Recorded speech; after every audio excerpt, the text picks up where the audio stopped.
Curso de Sagrada Escritura, Historia de Israel y Judá. Tema 8, el don de la tierra, José y jueces.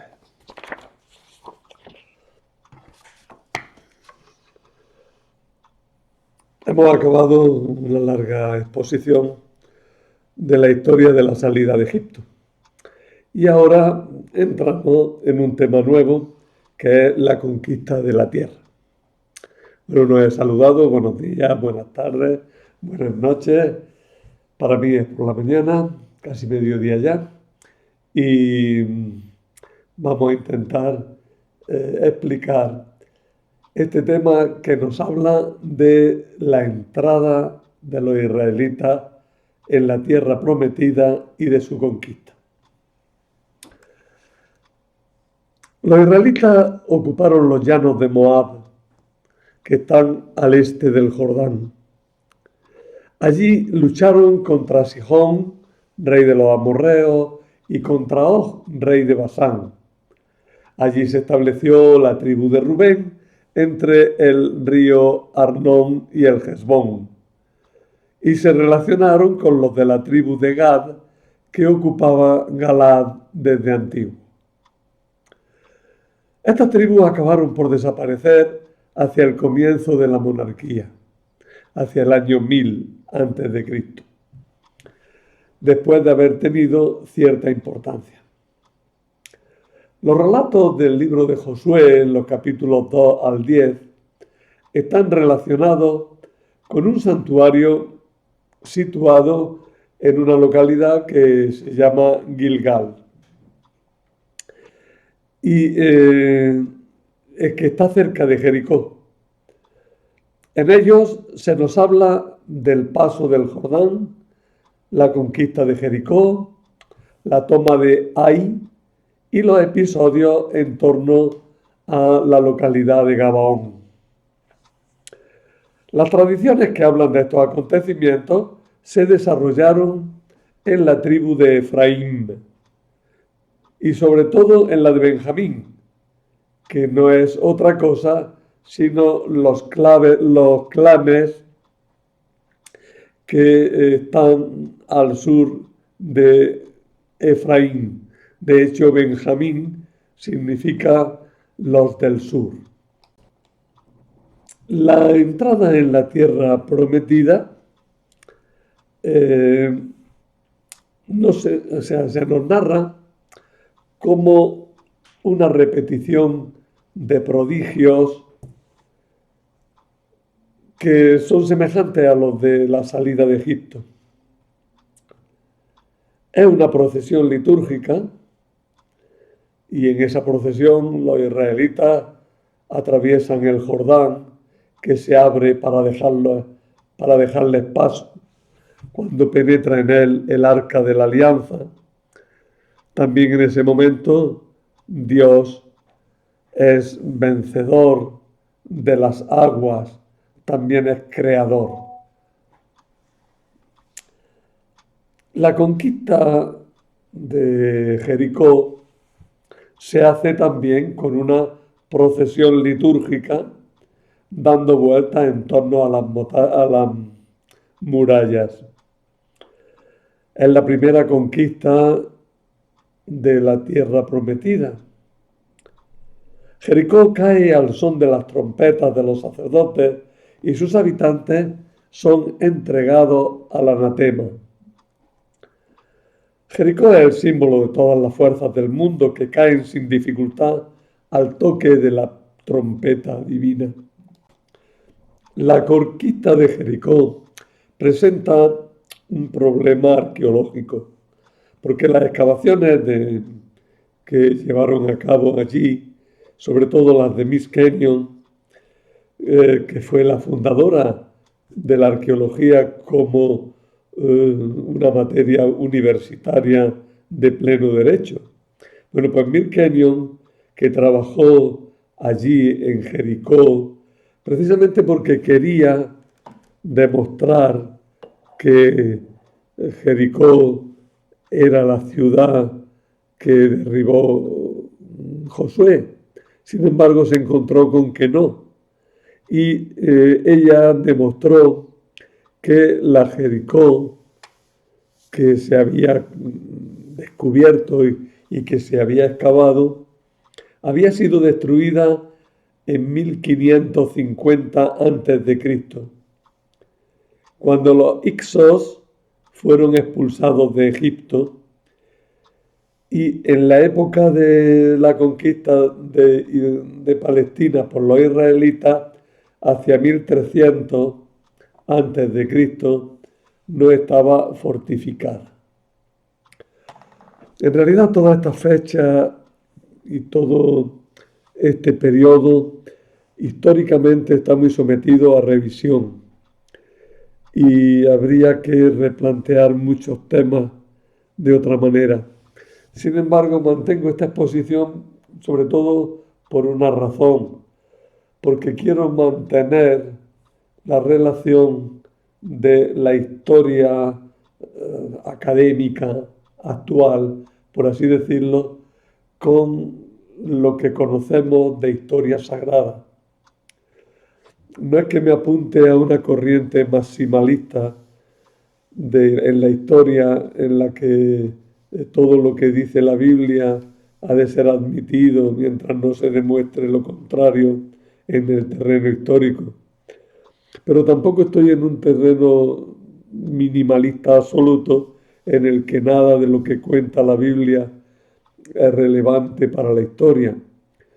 Por el contrario, si nosotros estudiamos la historia de Israel y de Judá, incluso con este enfoque académico, es precisamente porque nos interesa para conocer mejor y tener una idea más clara de lo que nos cuenta la historia sagrada. La casa de José. Entendemos por casa de José el territorio que ocuparon las tribus de Manasés y Efraín. Bueno, pues la zona central de Palestina fue ocupada por la casa de José, compuesta, como ya he dicho, por las tribus de Efraín y Manasés. Los conflictos entre estas dos tribus fueron importantes hasta que al final se impuso la tribu de Efraín, que absorbió a la de Manasés, que después de haber sido muy importante tanto en Transjordania como en la zona central de Palestina, cedió toda su importancia a Efraín. La tribu de Manasés había ocupado Transjordania junto con las tribus de Rubén y Gad, pero un sector importante de la tribu de Manasés ocupó la zona central de Palestina, la zona de Siquem. La instalación en Siquem fue pactada, según nos cuenta Josué 24, con los habitantes de la zona, aunque en el libro de los jueces se nos habla de una conquista de la ciudad en tiempos de Abimelech, que era hijo de Gedeón o de Jerubbaal, que viene a ser identificado así, Gedeón y Jerubbaal. El juez Gedeón se identifican, ¿no? Gedeón con Jerubbaal, un hijo suyo, Abimelech, se nos cuenta que conquistó Siquem. Como veis, la misma Biblia vacila en la presentación de todos estos acontecimientos, porque como hemos insistido ya muchas veces, la Biblia no ha de ser entendida como un libro de historia académica, sino como un libro que nos presenta acontecimientos y hechos como mensaje de salvación. La instalación en la zona de Efraín fue pacífica, pues era una zona que cuando llegaron los israelitas estaba deshabitada. El centro de esta tribu, de la tribu de Efraín, estaba en Betel, palabra que significa casa de Dios, donde había un santuario importante. Silón, otro santuario, estaba en el límite entre Manasés y Efraín.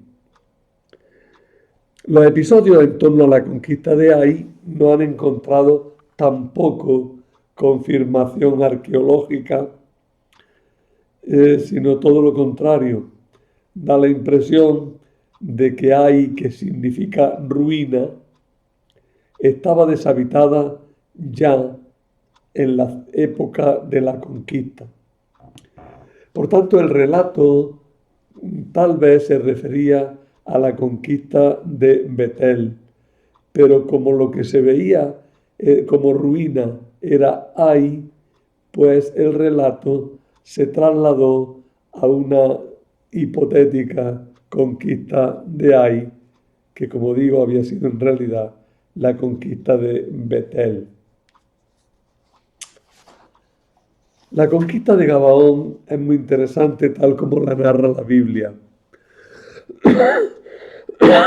Los episodios relacionados con Gabaón en la zona de Benjamín, entre Betel y Jerusalén, son aceptados como fundamentalmente históricos por muchos historiadores. Pero el relato del pacto con los gabaonitas es un relato etiológico, es decir, intenta explicar una situación determinada, intenta explicar por qué los gabaonitas permanecieron como cananeos, pero a la par como sometidos a Israel. Si hubo exterminio, ¿cómo es que subsisten los pueblos cananeos como el de los gabaonitas? Pues porque hicieron un pacto, viene a decirnos la Biblia. Otro episodio interesante es el de la batalla de Azeca, en que Josué mandó detenerse al sol. Y ese pasaje está contado con el estilo de un canto épico, como un cantar, como el cantar del Miocid o el cantar de Roland, ¿no? Un canto épico. Hoy día no tiene sentido preguntarse por su historicidad, ni por la historicidad de que el sol se parara en el firmamento. Es sólo una manera de cantar la gloria de José y de destacar la protección del Señor sobre su pueblo. La instalación en el sur. El libro de Josué nos narra muy deprisa y casi en esquema una campaña de Josué por el sur de Canaán. Judá, la tribu de Judá y la zona de Judá, fue el pueblo resultante de la fusión de diversos grupos, entre los que se contaban los calebitas, el clan benjaminita de Efratá, los kenicitas, los yerazmelitas, además de las tribus de Simeón y de Leví, que tal vez se habían fundido previamente. Quizá esto resulte, cuando lo voy diciendo así, raro, pero no lo cuenta la Biblia de otra manera, ciertamente. Y estamos aprovechando muchos de los relatos bíblicos, pero los estamos relacionando con los logros y con la postura de los historiadores académicos, digo académicos por decir algo, ¿no?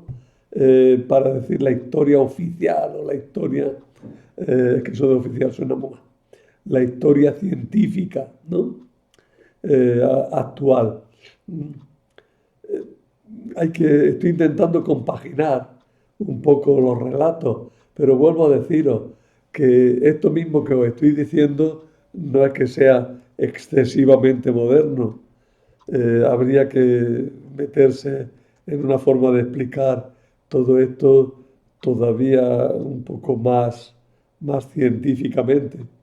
Pero entonces creo que no lograría lo que pretendo, que es que profundicemos en la historia de Israel, pero un poco paso a paso, para comprender mejor no solo la Sagrada Escritura, sino la historia científica y académica. Así es que estoy en un terreno bastante pantanoso, donde uno se hunde por un lado o por otro. Pero quedaros con lo principal, y es que la historia de Israel, sobre todo la historia de esta época, tal como nos la cuenta la Biblia, es una forma de llevarnos al convencimiento de que Israel fue en definitiva un regalo de Dios. La historia tuvo importancia porque condujo a la realidad de Israel tal como lo conocemos. O dicho de otra manera, si somos lo que somos es porque Dios ha guiado nuestra historia. Y eso se cuenta mediante estos relatos que se conocían desde antiguo y se les da nuevo sentido. Bueno, seguimos con la historia académica hasta cierto punto. Parte de los grupos que dieron lugar a la tribu de Judá se infiltraron en la región desde el sur y tenían conciencia de ser originarios de Egipto, aunque no se identifican con el grupo de Moisés, que entró en Canaán por Transjordania. La infiltración en el sur fue lenta y pacífica en general, aunque la ocupación de ciudades fue violenta. Se nos dice que Jormá perteneció a Simeón, tal vez porque la conquistó aquella tribu. Y esta conquista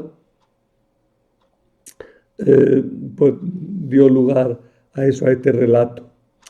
Se dice que Jormá perteneció a Simeón. Hebrón fue conquistada por Caleb, los calebitas. Y esta conquista debió hacerse también desde el sur, ya que desde el norte lo hubieran impedido la fortaleza de Jerusalén, Gezer y Ayalón, que permanecían cananeas por entonces. La ciudad de Debir fue tomada por Otoniel y parece que hubo una derrota también al norte de Jormá. La alianza con los pueblos cananeos debieron ser frecuentes, ya que se nos cuenta que los clanes de Sela, Pérez y Zeraj provienen de la unión de Judá con mujeres de origen cananeo. Fijaros que en todo esto que estamos relatando, estamos intentando utilizar la Biblia, insisto, utilizar la Biblia para esclarecer la historia tal como nos viene dada por los restos arqueológicos y por lo que se puede ver en fuentes egipcias. En definitiva, este método lo sigo manteniendo, ya os lo digo, para que tengamos una aproximación, pero la situación de la ciencia histórica ya en este momento ha sobrepasado un poco a mi apunte, y quizá habría que rehacerlo a fondo. Quedaros con algo importante. ¿Qué es lo importante? Pues que la conquista de Palestina pues tuvo que ser algo mucho más complejo de lo que a simple vista leemos en la Biblia.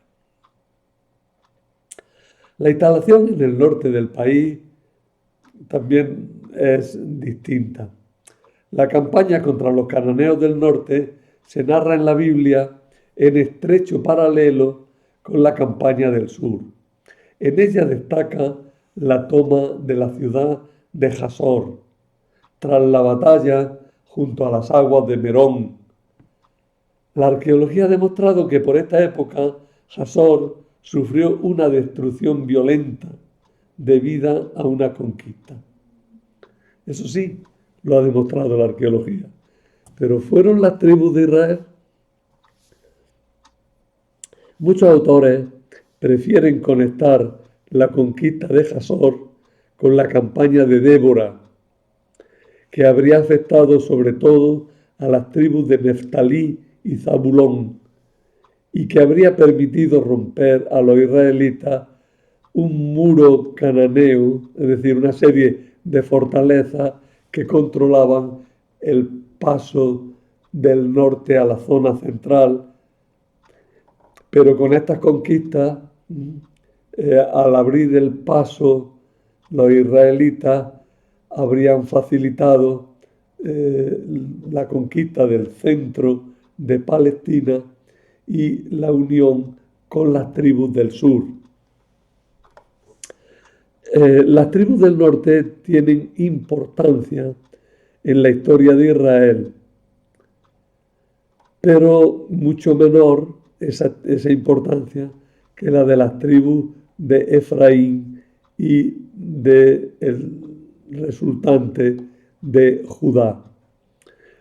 Estas tribus del norte fueron siempre un poco como olvidadas, como dejadas allá, ¿no?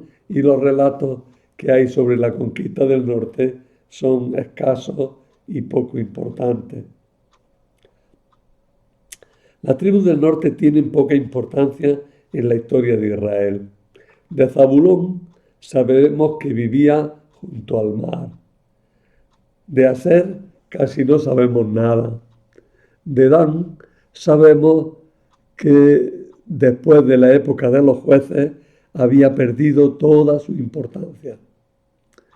El hecho de que Isaacar sea una tribu de jornaleros en el valle del Edrelón parece apoyar una curiosa teoría sobre la conquista de Canaán que la propusieron Pixley y Gottwald.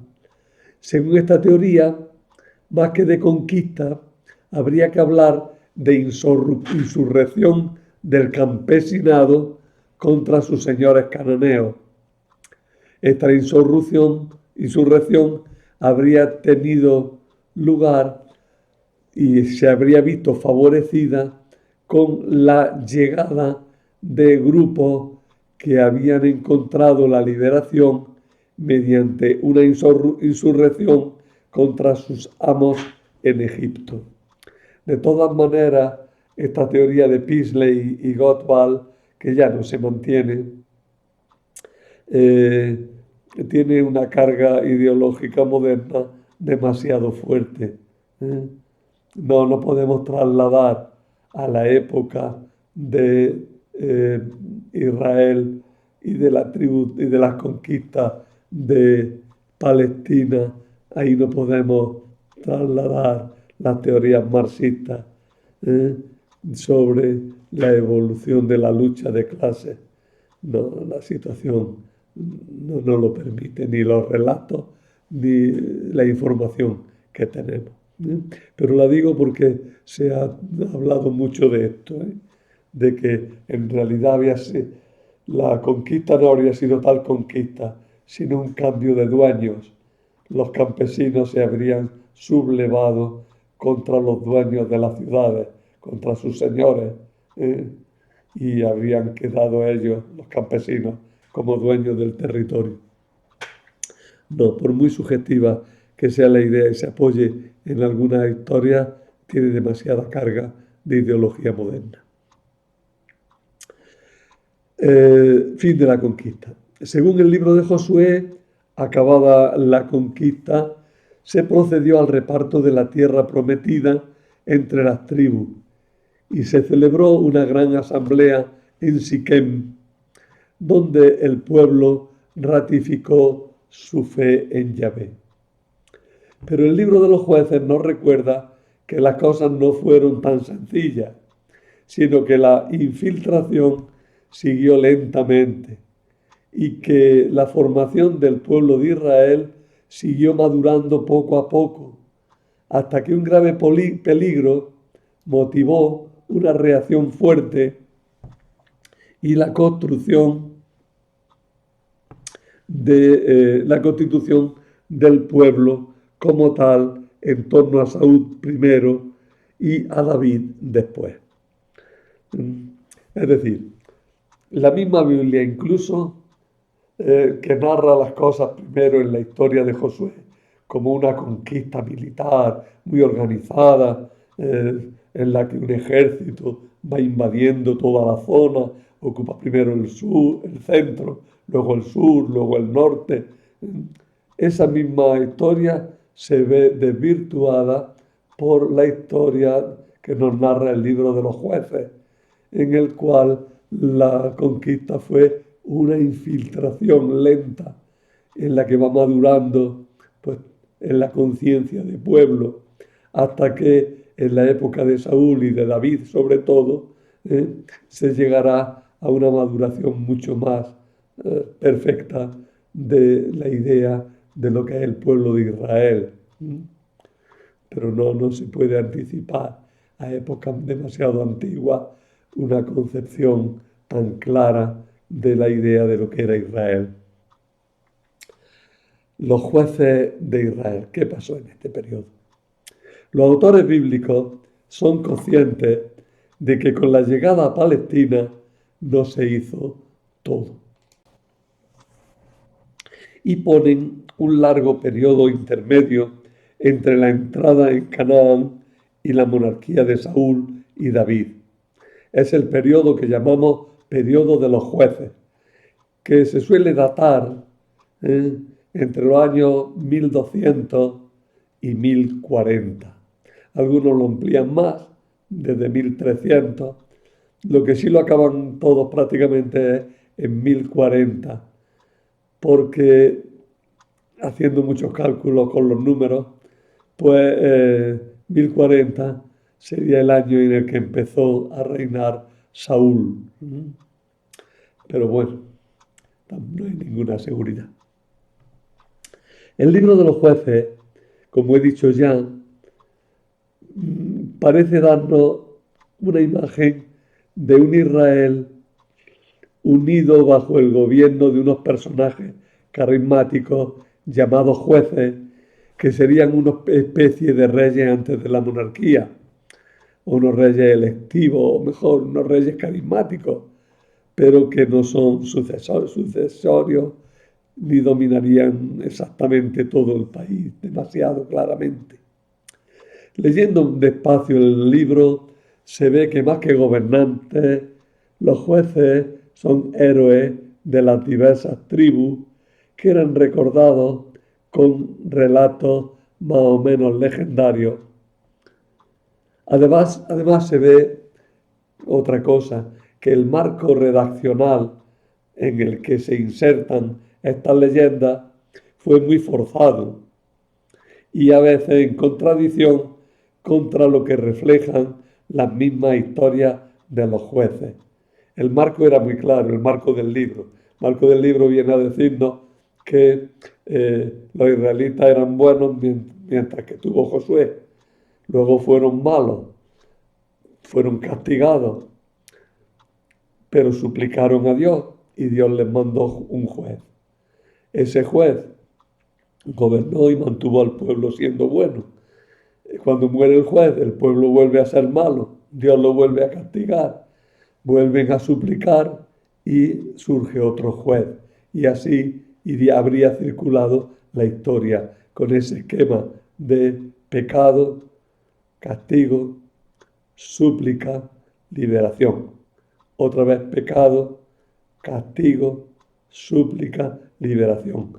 Pero ese marco, ese esquema que quiere mantenerlo el libro de los jueces, al final no puede mantenerlo porque las leyendas sobre los jueces no encajan bien en el marco. Y así tenemos ahí una tensión narrativa que nunca se ha solucionado adecuadamente. Más aún, encontramos unos jueces en los que, bueno, esta idea permanecería más clara porque son jueces que realizan hazañas que se cuentan más o menos largamente. Pero luego hay otros 6 jueces que son puros nombres de los que no se nos cuenta prácticamente nada. Algunos de los jueces incluso primero no había tenido historia y luego se le añadió esa historia. Tenemos el caso de Jefté, ¿no? Que es un nombre al que luego se le añadió una historia.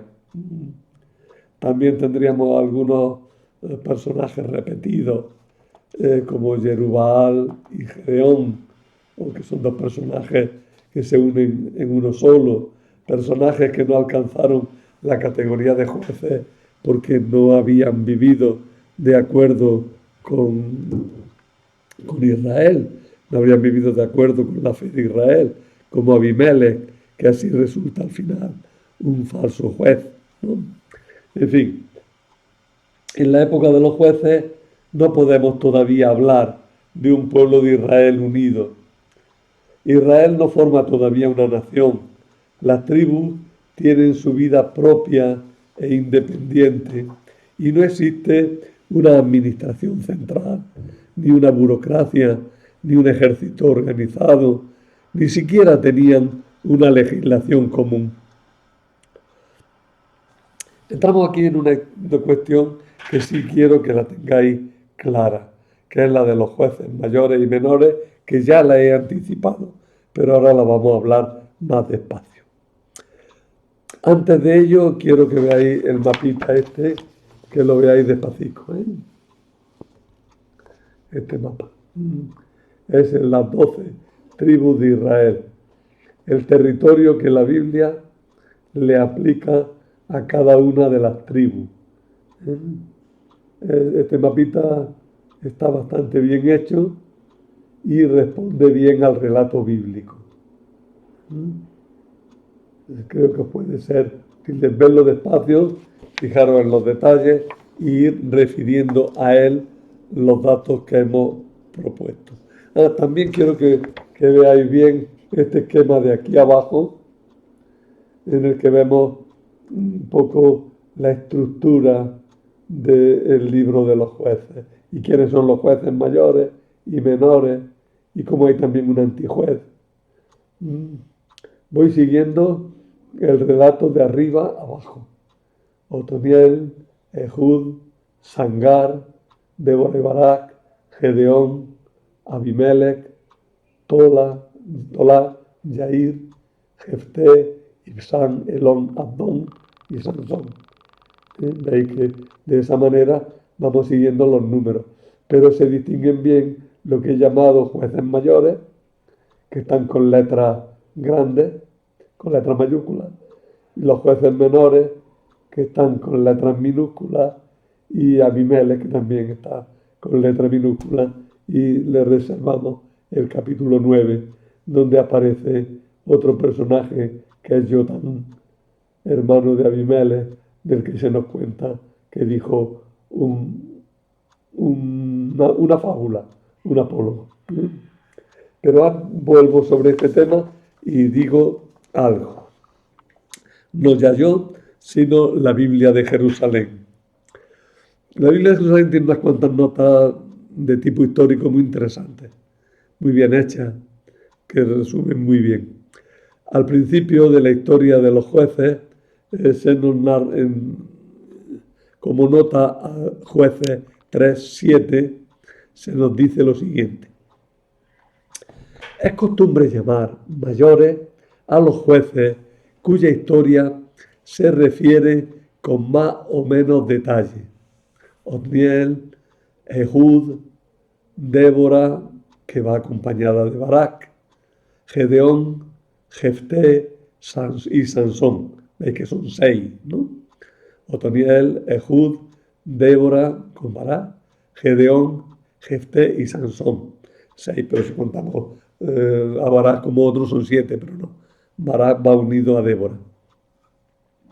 Y llamamos menores a los jueces mencionados brevemente: Sangar, Tolá, Yair, Ibsán, Elón, Abdón. Esta distinción de jueces mayores y menores no la hace el texto, pero corresponde poco más o menos a dos tipos de personajes que presenta. A los primeros los suscita Dios para librar al pueblo de la opresión. Son jefes carismáticos y salvadores. Los segundos, evidentemente, ejercen un cargo, pero es difícil de concretar sus atribuciones. Juzgar incluye la administración de la justicia, pero la rebasa. El mismo verbo, rara vez en hebreo, pero con más frecuencia en otras lenguas cananeas, significa gobernar, y juez es sinónimo de rey. Al juez, shofet en hebreo, se le pueden comparar los sufetas de Tiro y Cartago, que eran los reyes de Tiro y Cartago, se llamaban sufetas. Las cifras precisas que se dan para el tiempo que ejercieron su cargo indican una buena fuente histórica, pero la extensión de su autoridad a todo Israel y su sucesión cronológica parece que es una elaboración secundaria.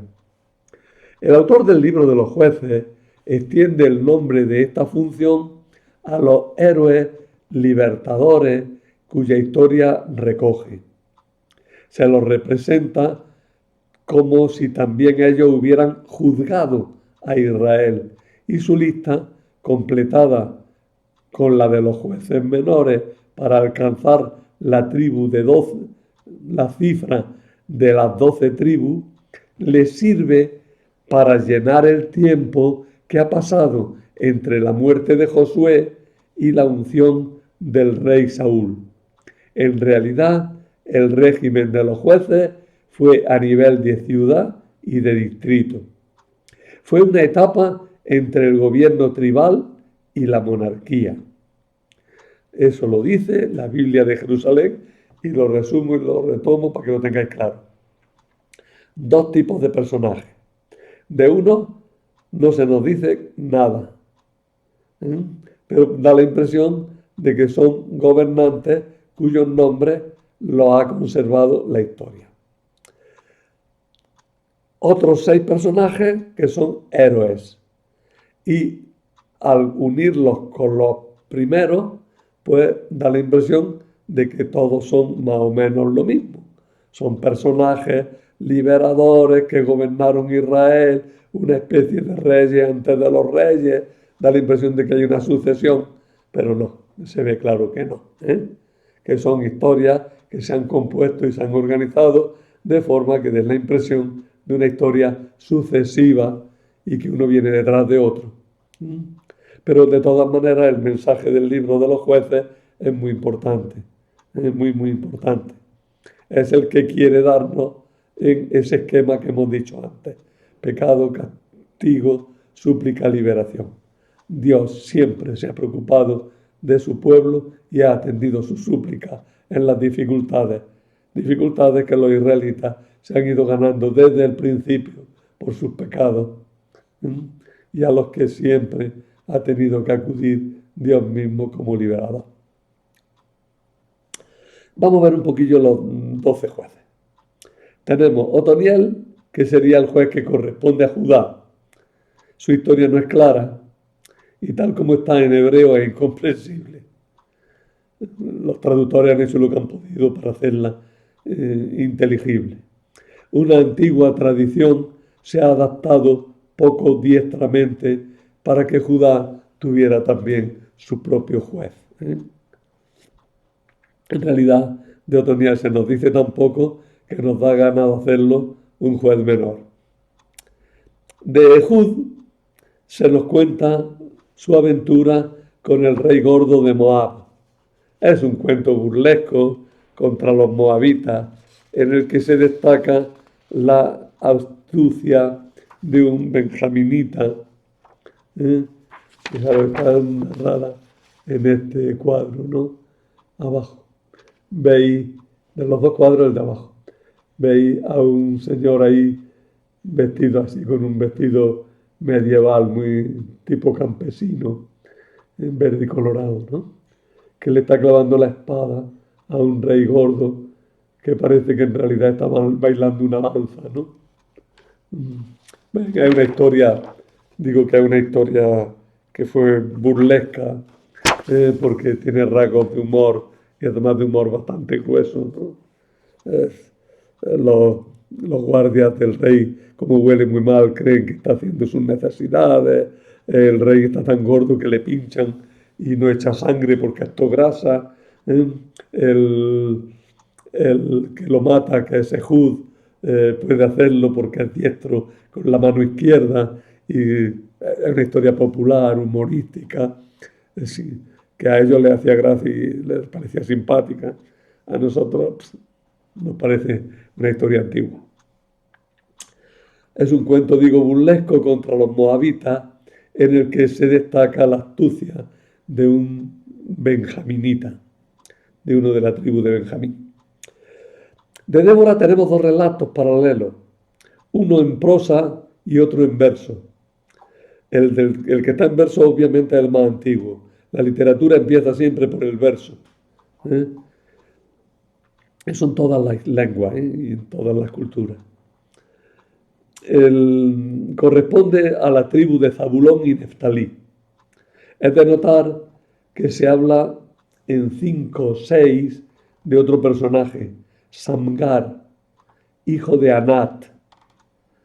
Su nombre, su relación con Anat y su hazaña relatada en 3:31, también su relación con los filisteos, nos hace pensar en la influencia del mito de Hércules que se desarrollará más en el relato sobre Sansón, que parece un relato desarrollado del relato de Sangar. En definitiva, Sangar pone un verso y pico, pero como se nos cuenta una hazaña, caería mejor entre los jueces mayores. Pero como es un personaje casi mitológico, bien se pudo quedar ahí entre los jueces menores. Jerubal y Gedeón son dos personajes distintos, pero fueron identificados por la tradición. Su ámbito de acción está en la zona que controlaba Manasés. La historia de Abimelech es la de un antijuez, un hombre que pretende reinar y solo causa desastres en Israel. Entre otras cosas, mata brutalmente a todos sus hermanos, menos a uno que es más listo, se escapa y le cuenta una parábola, más que una parábola, un apólogo, en el que le viene a decir que los reyes lo único que sirven es para la lata y que son peligrosos. Es el relato más anarquista de toda la Biblia, ¿no?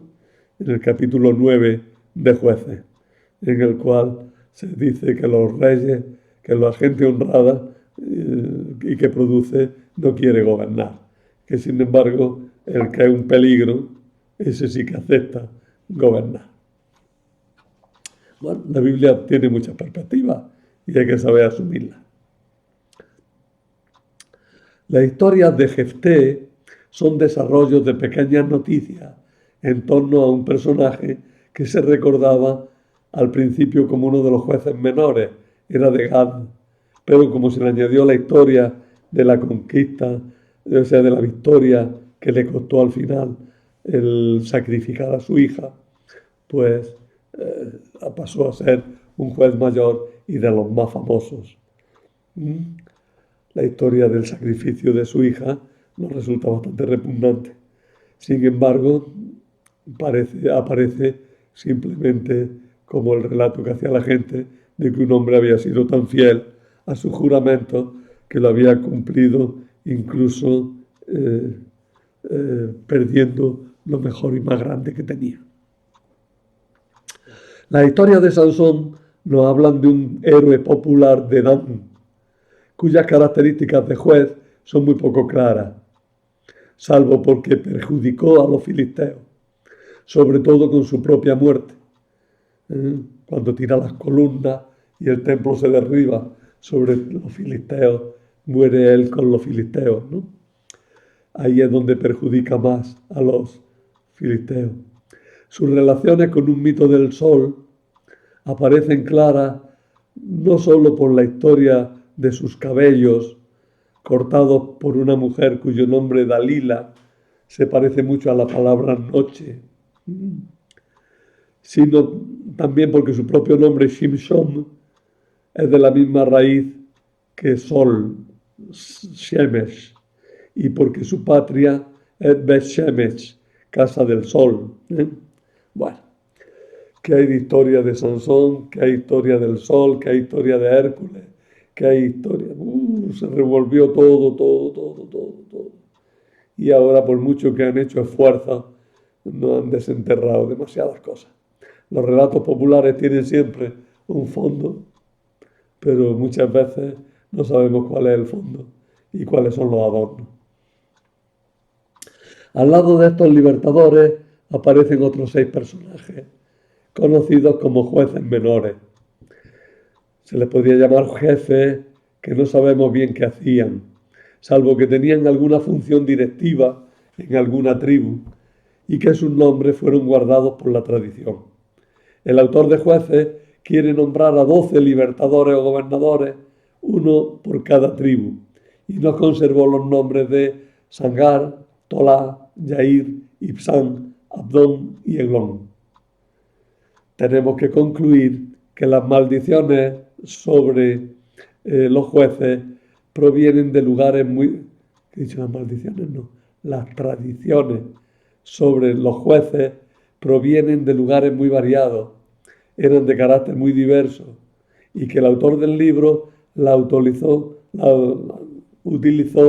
con mucha libertad y diremos que con una maestría muy poco diestra, o al revés mejor, que poco diestramente pero con una gran maestría, porque pudo con todo aquello y organizándolo como pudo, darnos algo que nos seduce, que nos hace ver una historia continuada y que nos da una ilustración seria para que tengamos un ejemplo de vida y tengamos una doctrina coherente que nos hace caer en la cuenta de esa verdad que Él quiere inculcarnos y que hemos resumido en esa frase que os debéis de recordar como el esquema de jueces: pecado, castigo, súplica, liberación. Si queréis la podríamos leer de otra manera, pero esa es la forma que propone el libro. Luego, en los apuntes, os ofrezco algunos rasgos de la época, de la vida en la época de los jueces. Los que tenéis los apuntes, os recomiendo que los veáis ahí. No me da ahora tiempo ya en esta charla para desarrollarlo, pero sí quiero apuntar una cosa importante. Los grupos seminómadas venidos del desierto se asentaron definitivamente, aunque hubo algunas migraciones importantes, como la de la tribu de Dan, que se desplazó desde la Shefelá, junto a los filisteos, hasta el norte. Pero lo más importante es que se fueron informando las dos entidades nacionales, una en torno a Efraín y otra en torno a Judá. Estas dos entidades siempre tuvieron conciencia de hermandad, por una parte expresada en la referencia a las 12 tribus, pero por otra parte también de diferencia, expresada en la dualidad que siempre permaneció de Judá e Israel. Bien, hasta ahí el tema. De todas maneras os recomiendo eso, que leáis por vuestra cuenta esos pequeños desarrollos que hago, que son bastante importantes, pero que ya no tengo tiempo de desarrollar en esta clase. Y como los profesores clásicos digo, eso lo veis por vuestra cuenta. Y nada, que os aproveché toda esta historia y que a pesar del lío de nombres y de rasgos, creo que os he aclarado un poquito y os he facilitado su comprensión. Nada más y hasta la próxima clase.